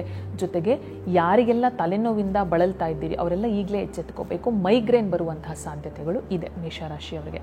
ಹಾಗಿದ್ರೆ ಕುಂಭರಾಶಿಯವರಿಗೆ ಏನಾಗುತ್ತೆ? ಕುಂಭರಾಶಿಯವರಿಗೆ ಕಡೆ ಟೈಮಿಗೆ ಬಂದಿದೆಯಲ್ಲ, ಏನಾಗಬಹುದು ಅಂತ ಕೇಳಿದ್ರೆ, ಕುಂಭರಾಶಿಯವರಿಗೆ ಕಾಲಿಗೆ ಸಂಬಂಧಪಟ್ಟಂತಹ ತೊಂದರೆಗಳು ಬರುತ್ತೆ. ಕಾಲಿನ ಮೂಳೆಗಳು, ಅದಕ್ಕೆ ಕಾಲಿನ ನೋವು, ಹಿಮ್ಮಡಿಯ ನೋವು, ಇದೆಲ್ಲ ಬರುತ್ತೆ. ಏನು ಮಾಡಬಹುದು? ಶುದ್ಧವಾಗಿರುವಂತಹ ಗಾಣದ ಎಳ್ಳೆಣ್ಣೆಯಿಂದ ಅಭ್ಯಂಜನವನ್ನು ಮಾಡ್ತಕ್ಕಂಥದ್ದು. ಅಭ್ಯಂಜನ ಅಂತ ಹೇಳಿದರೆ ಎಣ್ಣೆ ಸ್ನಾನ, ನೆತ್ತಿ, ಮುಖ, ಉದರ ಅಂದರೆ ಹೊಟ್ಟೆ ಭಾಗ, ಕೈಕಾಲುಗಳು ಎಲ್ಲ ಕಡೆಗಳಲ್ಲೂ ಕೂಡ ಎಣ್ಣೆಯನ್ನು ಹಚ್ಚಿಕೊಂಡು ಕನಿಷ್ಠ ಪಕ್ಷ ಅರ್ಧ ಗಂಟೆಯಿಂದ 45 ನಿಮಿಷ ಬಿಟ್ಟು ಆ ನಂತರದಲ್ಲಿ ತಲೆ ಸ್ನಾನ ಮಾಡ್ತಕ್ಕಂಥದ್ದು. ನಮ್ಮ ಆಡು ಭಾಷೆಯಲ್ಲಿ ಅದನ್ನು ನಾವೇನಂತೀವಿ? ಅಭ್ಯಂಜನ ಅಂತ ಹೇಳಿ ಕರಿತೀವಿ. ಇದು ಈ 3 ರಾಶಿಯವ್ರಿಗೂ ಬರುತ್ತೆ. ಅಷ್ಟಮ ಶನಿ ಇರ್ತಕ್ಕಂಥವ್ರಿಗೂ ಬರುತ್ತೆ, ಪಂಚಮ ಶನಿ ಇರ್ತಕ್ಕಂಥವ್ರಿಗೂ ಬರುತ್ತೆ. ಅಥವಾ ಯಾವುದು ಇಲ್ಲ, ಈ ಯಾವ ದೋಷಗಳು ಇಲ್ಲ, ಯಾವ ತೊಂದರೆಗಳು ಇಲ್ಲ, ಸಂಚಾರದಿಂದ ಯಾವ ಒಂದು ಪರಿಣಾಮಗಳು ಇಲ್ಲ ಅಂದವರು ಕೂಡ ಒರಿಜಿನಲ್ ಆಗಿರುವಂತಹ ಗಾಣದ ಎಳ್ಳೆಣ್ಣೆಯಿಂದ ಸ್ನಾನವನ್ನು ಮಾಡೋದು ಆರೋಗ್ಯಕ್ಕೆ ಒಳ್ಳೆಯದು. ಇದನ್ನು ಮಾಡೋದ್ರಿಂದ ಶನಿ ಪರಮಾತ್ಮನ ಸಾಕಷ್ಟು ಪರಿಣಾಮಗಳನ್ನು ನಾವು ತಡಿಬಹುದು. ಇನ್ನು ಸಾಧ್ಯ ಆಗುತ್ತೆ ಅನ್ನೋರು, ಈಗ ದುಡ್ಡು ಕಾಸು ಚೆನ್ನಾಗಿದೆ, ನಾವು ಇನ್ನೊಬ್ಬರಿಗೆ ಸಹಾಯ ಮಾಡಬಹುದು ಅನ್ನುವಂಥ ಸ್ಥಿತಿಯಲ್ಲಿ ಇರುವಂಥವರು ಈ ಆರ್ಟಿಫಿಷಿಯಲ್ ಕಾಲ್ಗಳನ್ನು ಹಾಕಿಸುವಂಥ ಕೇಂದ್ರಗಳಿರುತ್ತೆ. ಅಲ್ಲಿ ಆರ್ಟಿಫಿಷಿಯಲ್ ಕಾಲನ್ನು ದಾನ ಮಾಡಲಿಕ್ಕೆ ಅಥವಾ ಅವರಿಗೆ ಧನ ಸಹಾಯವನ್ನು ಮಾಡ್ತಕ್ಕಂಥದ್ದು, ಕಾಲು ಇಲ್ಲದೆ ಇರುವಂಥವರಿಗೆ ಧನ ಸಹಾಯವನ್ನು ಅಥವಾ ಅವರಿಗೆ ಬೇಕಾದಂತಹ ವಸ್ತುಗಳನ್ನು ಕೊಡಿಸೋದ್ರಿಂದ ಕೂಡ ಶನಿ ಪರಮಾತ್ಮನ ನಕಾರಾತ್ಮಕ ಪ್ರಭಾವದಿಂದ ನಾವು ತಪ್ಪಿಸ್ಕೋಬೋದು. ಸಾಧಾರಣವಾಗಿ ಈ ಸಂದರ್ಭಗಳಲ್ಲಿ 7:30 ಅಷ್ಟಮ ಶನಿ, ಪಂಚಮ ಶನಿ ಇದ್ದಾಗ ಲೇಟ್ ನೈಟ್ ನಿದ್ದೆ ಮಾಡೋ ಹಾಗಿಲ್ಲ, ಅನಿವಾರ್ಯದ ಪಕ್ಷದಲ್ಲಿ ಬಿಟ್ಟು. ನಾವು ಈ ಥರ ಹೇಳಿರ್ತೀವಲ್ವಾ, ಯಾರೋ ಒಬ್ಬರು ಹೇಳ್ತಾರೆ, ಮೇಡಮ್ ನಮಗೆ ನೈಟ್ ಶಿಫ್ಟ್ ಇದೆ, ಏನು ಮಾಡಬೇಕು, ಕೆಲಸ ರಿಸೈನ್ ಮಾಡಬೇಕಾ? ಹಾಗಲ್ಲ. ನಿಮಗೆ ಅವಕಾಶಗಳಿದ್ದ ಸಂದರ್ಭದಲ್ಲಿ ಬೇಗ ಮಲಗಬೇಕು, ಬೇಗ ಏಳಬೇಕು. ಇದು ಒಂದು ಪರಿಹಾರ. ಮುಖ್ಯವಾಗಿ ಮನೆಯಲ್ಲಿ ಈ ಒಗಿದೇ ಇರುವಂತಹ ಬಟ್ಟೆಗಳನ್ನು ಇಡಬಾರ್ದು. ಜೊತೆಗೆ ಬಟ್ಟೆಗಳನ್ನು ಮಡಚದೇನೆ ಬಿಸಾಕೊಂಡಿರ್ತಕ್ಕಂಥದ್ದು, ಅಲ್ಲಲ್ಲೇ ಬಟ್ಟೆ ಬಿದ್ದಿರೋದು, ಇವೆಲ್ಲ ಮಾಡಿಸಬಾರ್ದು. ಇದರಿಂದ ಏನಾಗುತ್ತೆ? ನಕಾರಾತ್ಮಕ ಶಕ್ತಿಗಳು ಜಾಸ್ತಿ ಆಗುತ್ತೆ. ಇಂತಹ ಸಂದರ್ಭಗಳಲ್ಲಿ 7:30 ಅಷ್ಟಮ ಶನಿ, ಪಂಚಮ ಶನಿ ನಡೀತಾ ಇದ್ದಾಗ ಮ್ಯಾಲಿಫಿಕ್ ಎಫೆಕ್ಟ್ ಆಗುವಂಥ ಸಾಧ್ಯತೆಗಳು ತುಂಬ ಇರುತ್ತೆ. ಹಾಗಾಗಿ ಬಟ್ಟೆಯ ಶುಭ್ರತೆ ಬಗ್ಗೆ ಗಮನ ಕೊಡಿ, ನೀಟಾಗಿ ಅದನ್ನು ಮಡಚಿಡಿ. ಎಲ್ಲ ವಸ್ತುಗಳು ಆರ್ಗನೈಸ್ ಆಗಿರೋ ರೀತಿಯಲ್ಲಿ ನಾವು ನೋಡಿಕೊಂಡ್ರೆ ಶನಿ ಪರಮಾತ್ಮನ ಪ್ರಭಾವವನ್ನು ಕಮ್ಮಿ ಮಾಡಬಹುದು. ಹಾಗಿದ್ರೆ ಶನಿ ಪರಮಾತ್ಮ ಅಂದರೆ ಹೆದರಬೇಕಾ? ನಕಾರಾತ್ಮಕತೆಯನ್ನೇ ಕೊಡ್ತಾನಾ? ಖಂಡಿತ ಇಲ್ಲ. ಶನಿ ಪರಮಾತ್ಮನನ್ನು ಕರ್ಮ ಫಲದಾತ ಅಂತ ಹೇಳಿ ಕರೀತಾರೆ. ಕರ್ಮ ಅಂತ ಹೇಳಿದರೆ ನಾವೇನು ಮಾಡಿರ್ತೀವಲ್ಲ ಕೆಲಸ, ಫಲ ಅಂತ ಹೇಳಿದರೆ ಅದಕ್ಕೆ ಸಂಬಂಧಪಟ್ಟ ಫಲ, ದಾತ ಅಂತ ಹೇಳಿದರೆ ಕೊಡ್ತಕ್ಕಂಥವನು. ಶನಿ ಒಂದು ರಾಶಿಯಿಂದ ಈಗ 7:30 ಯಾರಿಗೆ ಬಂದಿದೆ ಅವರಿಗೆ ಮತ್ತೆ 7:30 ಬರಬೇಕು. ಈಗ ಮೀನರಾಶಿಯವರಿಗೆ ಈಗ ಬಂದಿದೆ ಅಲ್ವಾ, ಮತ್ತೆ ಬರಬೇಕು ಅಂದರೆ 30 ವರ್ಷಗಳ ಕಾಲ ತಗೋತಾನೆ. ಓಕೆ, ಮತ್ತೆ 7:30 ಬರಬೇಕು, 7.5 ವರ್ಷದ ಶನಿ 7:30 ಬರಬೇಕು ಅಂತ ಹೇಳಿದ್ರೆ ಆ 30 ವರ್ಷಗಳಲ್ಲಿ ನಾವು ಗೊತ್ತಿದ್ದೋ ಗೊತ್ತಿಲ್ಲದೇನೋ ಯಾರಿಗಾದರೂ ಮನಸ್ಸಿಗೆ ಬೇಜಾರು ಮಾಡಿದ್ದಲ್ಲಿ, ಅವರಿಗೆ ನೋಯಿಸಿದ್ದಲ್ಲಿ, ಅವ್ರಿಗೆ ಹಿಂಸೆ ಕೊಟ್ಟಿದ್ದಲ್ಲಿ ಆ ಎಲ್ಲ ಫಲಗಳನ್ನು ಆತ ಈ 7.5 ವರ್ಷಗಳಲ್ಲಿ ಕೊಡ್ತಾನೆ. ನಾವೀಗ ಹೇಳ್ತೀವಲ್ಲ, ಮಾಡಿ ದುಣ್ಣೋ ಮಹಾರಾಯ ಅಂತ. ನಾವು ಒಳ್ಳೆ ಅಡುಗೆ ಮಾಡಿಕೊಂಡ್ರೆ ಹೆದರಬೇಕಾದ ಅವಶ್ಯಕತೆ ಇಲ್ಲ. ನಾವು ಕೆಟ್ಟ ಅಡುಗೆ ಮಾಡ್ಕೊಂಡಾಗ ತಾನೇ ನಾವು ಯೋಚಿಸ್ಬೇಕು. ಮುಖ್ಯವಾಗಿ ಆತ ನಿನ್ನವರು ಯಾರು, ನಾವು ಯಾರೆಲ್ಲ ಬಂಧುಗಳನ್ನು ನನ್ನವರು ಅಯ್ಯೋ ಇವ್ರು ಬರ್ತಾರೆ ಅವ್ರು ಬರ್ತಾರೆ, ಆ ಸ್ನೇಹಿತರು ಒಳ್ಳೆಯವರು ಅಂತ ಅಂದ್ಕೊಂಡಿರ್ತೀವಲ್ಲ, ಆ ಕಟ್ಟು ಸತ್ಯವನ್ನು ಆತ ತೋರಿಸ್ತಾನೆ. ನಿಜವಾಗ್ಲೂ ನಿನ್ನ ಕಷ್ಟಕ್ಕೆ ಆಗ್ತಕ್ಕಂಥವ್ರು ಯಾರು ಅನ್ನೋದನ್ನು ಶನಿ ಪರಮಾತ್ಮ 7.5 ಸಂದರ್ಭದಲ್ಲಿ ತೋರಿಸ್ತಾನೆ. ಹಾಗಾಗಿ ಪರಮಾತ್ಮನನ್ನು ನೀವೆಲ್ಲರೂ ಸ್ವಾಗತಿಸೋಣ. ಈಗ ನಮಗನ್ನಿಸ್ಬಹುದು, ನಾವು ವಿದ್ಯಾರ್ಥಿಗಳ ದಶೆಯಲ್ಲಿದ್ದಾಗ ಸ್ಟ್ರಿಕ್ಟ್ ಆಗಿರುವಂತಹ ಟೀಚರ್ಸ್ನ ಅಥವಾ ಮೇಷ್ಟ್ರನ್ನ ನೋಡಿದ್ರೆ ನಮ್ಗೆ ಏನನ್ನಿಸ್ತಿತ್ತು, ಅಯ್ಯೋ ಯಾಕಾದರೂ ಬರ್ತಾರಪ್ಪ ಅಂತ. ಈಗ ನಾವು ಆಚೆ ಬಂದಾಗ ನಮಗೆ ಯಾವ ಫೀಲಿಂಗ್ ಇದೆ, ಅವರೇ ನಿಜವಾದ ಮೇಷ್ಟ್ರು, ನಮಗೆ ಎಷ್ಟೆಲ್ಲ ಪಾಠವನ್ನು ಕಲಿಸಿದ್ರು ಅನ್ನುವಂಥ ಭಾವನೆ ಯಾವೆಲ್ಲ ರೀತಿಯಲ್ಲಿ ಇದೆಯಲ್ಲ, ಪರಮಾತ್ಮನೂ ಹಾಗೇನೆ. ಆತ ಏನೆಲ್ಲ ಪರೀಕ್ಷೆಗಳನ್ನು ಕೊಟ್ಟರೂ ಕೂಡ ಅದನ್ನು ಎದುರಿಸುವ ಸಾಮರ್ಥ್ಯವನ್ನೂ ಆತನೇ ಕೊಡ್ತಾನೆ. ಇನ್ನು 29ನೇ ತಾರೀಕು ಶನಿಯ ಸಂಚಾರ ಆಗುತ್ತಲ್ವ, ಏನು ಮಾಡಬೇಕು? ಎಲ್ಲ ರಾಶಿಯವರು, ನಾನೀಗೇನು ಹೇಳಿದ್ದೆ, 7.5 ಬರಲಿರುವಂತಹ ರಾಶಿಯವರು, ಅಷ್ಟಮ ಶನಿ ಪಂಚಮ ಶನಿ ಬರಲಿರುವಂತಹ ರಾಶಿಯವರು, 7.5 ಬಿಡುಗಡೆ ಆಗ್ತಾ ಇರುವಂತಹ ಮಕರ ರಾಶಿಯವರು ಇರ್ಬೋದು, ಎಲ್ಲರೂ ಕೂಡ ಆ ದಿನ ಹಿಂದಿನ ದಿನ ಬೇಗ ಮಲ್ಕೊಂಡು ಬೆಳಿಗ್ಗೆ ಬೇಗ ಎದ್ದು ಎಳ್ಳೆಣ್ಣೆಯ ಅಭ್ಯಂಜನ ಅಂದರೆ ಎಳ್ಳೆಣ್ಣೆ ಹಚ್ಕೊಂಡು ತಲೆ ಸ್ನಾನವನ್ನು ಮಾಡಿ ನಂತರದಲ್ಲಿ ದೇವಸ್ಥಾನಕ್ಕೆ ಹೋಗಿ ಪ್ರಾರ್ಥನೆಯನ್ನು ಮಾಡಿಕೊಂಡು ಮನೆಗೆ ಬರಬೇಕು. ನಿಮ್ಮ ಹಿರಿಯರಿಗೆ, ಅಪ್ಪ ಅಮ್ಮ ಇರಬಹುದು, ಅಜ್ಜ ಅಜ್ಜಿ ಇರಬಹುದು, ಅಣ್ಣ ಅತ್ತಿಗೆ ಇರಬಹುದು, ಅವರ ಸೇವೆಯನ್ನು ಮಾಡಿ ಅವತ್ತು ಅವರನ್ನು ಕರೆದು ಅವರಿಗೆ ಇಷ್ಟವಾಗಿರ್ತಕ್ಕಂತಹ ಭೋಜನವನ್ನು ಮಾಡಿ ಬಡಿಸಬೇಕು. ಶ್ರಮಜೀವಿಗಳಿಗೆ ನಿಮ್ಮ ಕೈಯಲ್ಲಿ ಎಷ್ಟು ಜನಕ್ಕಾಗತ್ತೆ, ಇಬ್ಬರಿಗಾಗತ್ತಾ ಅವರಿಬ್ಬರಿಗೆ ತಿಂಡಿಯನ್ನು ಕೊಡಿಸಿ, 4 ಜನಕ್ಕಾಗತ್ತಾ 4 ಜನಕ್ಕೆ ಶ್ರಮಜೀವಿಗಳಿಗೆ ಊಟವನ್ನು ಕೊಡಿಸಿ, ಹಸಿದವರಿಗೆ ಊಟವನ್ನು ಕೊಡಿಸಬೇಕು. ಇನ್ನು ದೇವತಾ ಕಾರ್ಯಗಳನ್ನು ನೀವು ಮಾಡಬಹುದು. ಸಾಧ್ಯವಾಗುತ್ತೆ ಅಂದರೆ ಹೋಮ ಹವನಗಳನ್ನು ಮಾಡಿಸಬಹುದು. ಇನ್ನು ಸಾರ್ವಜನಿಕವಾಗಿ ಸಾಕಷ್ಟು ಕಡೆಗಳಲ್ಲಿ ಶನಿ ಶಾಂತಿ ಹೋಮವನ್ನು ಮಾಡೋದಕ್ಕೆ ಎಲ್ಲ ಕಡೆಗಳಲ್ಲೂ ವ್ಯವಸ್ಥೆಗಳಿರುತ್ತೆ. ಆಗುತ್ತೆ ಅಂದರೆ ನೀವು ವೈಯಕ್ತಿಕವಾಗಿ, ಅದು ನಿಮಗೆ ಬಿಟ್ಟಿದ್ದು. ಅದಕ್ಕೆ ನಾನು ಎಲ್ಲ ರೀತಿಯಾದಂಥ ವಿವರಣೆಯನ್ನು ಕೊಡ್ತಾ ಇದ್ದೀನಿ. ಪರ್ಸ್ನಲ್ಲಾಗೆ ನಾವು ಹೋಮವನ್ನು ಮಾಡಿಸ್ಕೋಬಹುದು. ಶನಿ ಪರಮಾತ್ಮನನ್ನು ವೆಲ್ಕಮ್ ಮಾಡೋ ರೀತಿಯಲ್ಲಿ, ಸ್ವಾಗತಿಸೋ ರೀತಿಯಲ್ಲಿ ಪ್ರಾರ್ಥನೆ ಮಾಡಿಕೊಂಡು ಆತನನ್ನು ಸ್ವಾಗತಿಸಿ ನಮ್ಮ ಜೀವನವನ್ನು ನಾವು ಸಾರ್ಥಕಗೊಳಿಸ್ಕೋಬಹುದು. ಶನಿ ಪರಮಾತ್ಮ ಯಾರನ್ನೂ ಬಿಟ್ಟವನಲ್ಲ, ಅವರವರ ಕರ್ಮಕ್ಕೆ ತಕ್ಕ ಫಲವನ್ನು ಕೊಡ್ತಾನೆ. ಹಾಗಾಗಿ ನಾವು ಮುಂದಿನ 7.5ಗೆ ತೊಂದರೆ ಆಗಬಾರ್ದು ಅಂತ ಅಂದರೆ, ಅಥವಾ ನಮಗೆ ಈಗ ನೆಕ್ಸ್ಟ್ 7.5 ಬರುತ್ತೆ ಅಂದರೆ ಈಗಲೇ ನಾವು ಒಳ್ಳೊಳ್ಳೆ ಕೆಲಸಗಳನ್ನು, ಮಾನಸಿಕ ಶುದ್ಧತೆಯನ್ನು ಮೊದಲನೇದಾಗಿ ನಾವೆಲ್ಲರೂ ಕೂಡ ಪಾಲಿಸ್ಕೊಂಡು ಬರಬೇಕು. ಹಾಗಿದ್ರೆ ಮಾನಸಿಕ ಶುದ್ಧತೆ ಅಂತ ಹೇಳಿದರೆ ಏನು? ಬೇರೆಯವರ ಬಗ್ಗೆ ಅನಾವಶ್ಯಕವಾಗಿ ಮಾತನಾಡಬಾರ್ದು. ಅದು ಮೈಲಿಗೆ, ನಿಜವಾದ ಮೈಲಿಗೆ ಅದು. ಮಡಿ ಅಂದರೆ ಏನು ಅಂದರೆ ಬೇರೆಯವರ ವಿಚಾರದಲ್ಲಿ ಗೌರವವನ್ನು ತಳಿಬೇಕು. ಯಾವ ವ್ಯಕ್ತಿಗೆ ಯಾವ್ಯಾವ ರೀತಿಯ ಕಷ್ಟಗಳೆಲ್ಲ ಇರುತ್ತೋ ಆದಷ್ಟು ಮನುಷ್ಯ ಸಹಬಾಳ್ವೆಯಿಂದ ಇರ್ತಾ ಎಲ್ಲರ ಜೊತೆ ಸಹಕರಿಸ್ತಾ ನಾವು ಜೀವನವನ್ನು ನಡೆಸಿದ್ರೆ ಶನಿ ಪರಮಾತ್ಮ ಖಂಡಿತವಾಗಿಯೂ ಒಳ್ಳೆಯ ಫಲವನ್ನೇ ಕೊಡ್ತಾನೆ. ಹೇಳಿರುವಂತಹ ಸರಳೀಕೃತವಾದಂತಹ ಪರಿಹಾರಗಳು ತಮ್ಮೆಲ್ಲರಿಗೂ ಇಷ್ಟವಾಯಿತು ಅಂತ ನಾನು ಭಾವಿಸ್ತೀನಿ. ಎಲ್ಲರೂ ಮಾಡಬಹುದಾದಂತಹ, ಸುಲಭವಾಗಿ ಅನುಸರಿಸಬಹುದಾದಂತಹ ಪರಿಹಾರಗಳು. ಎಲ್ಲರೂ ಆ ಪರಿಹಾರಗಳನ್ನು ಆಚರಿಸೋಣ. ಜೊತೆಗೆ ನಿಮಗೆ ಯಾವುದೇ ರೀತಿಯಾದಂತಹ ಸಂದೇಹಗಳು, ಸಂಶಯಗಳು ಇದ್ದರೂ ಕೂಡ ಕಮೆಂಟ್ ಬಾಕ್ಸ್ನಲ್ಲಿ ನೀವು ಅದನ್ನು ತಿಳಿಸಬಹುದು. ಮುಂದಿನ ಸಂಚಿಕೆಗಳಲ್ಲಿ ಅದಕ್ಕೆ ಸಂಬಂಧಪಟ್ಟಂಗೆ ಪರಿಹಾರಗಳನ್ನು, ವಿಚಾರಗಳನ್ನು ತಿಳಿಸುವಂತಹ ಪ್ರಯತ್ನವನ್ನು ನಾನು ಮಾಡ್ತೀನಿ. ಇದೇ ರೀತಿಯಾಗಿ ತಮ್ಮೆಲ್ಲರ ಬೆಂಬಲ ಮುಂದುವರಿಸ್ಕೊಂಡು ಹೋಗ್ತಾ ನೀವೆಲ್ಲರೂ ಕೂಡ ಭಗವಂತನ ಕೃಪೆಗೆ ಪಾತ್ರರಾಗೋಣ ಅಂತ ಹೇಳಿ ಕೇಳ್ಕೊತೀನಿ. ನಮಸ್ಕಾರ. ಇನ್ನು ನಾನು ಇಂಥದ್ದೇ ಹೆಚ್ಚು ವೀಡಿಯೋಗಳನ್ನ ನಿಮಗೆ ನೈವೇದ್ಯವಾಗಿ ಅರ್ಪಿಸಬೇಕು ಅನ್ನೋದಾದರೆ ಈ ಕೂಡಲೇ ನನ್ನ ಚಾನಲ್ನ ನೀವು ಸಬ್ಸ್ಕ್ರೈಬ್ ಮಾಡಬೇಕು, ಲೈಕ್ ಮಾಡಬೇಕು, ಹಾಗೆ ಸಾಕಷ್ಟು ಜನರಿಗೆ ಶೇರ್ ಮಾಡಬೇಕು.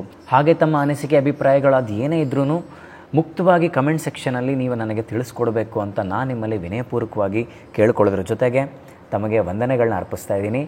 ಇದು drive to divine with Arun Hariharan. ತ್ವಮೇವ ಸರ್ವಂ ಮಮ ದೇವ ದೇವ.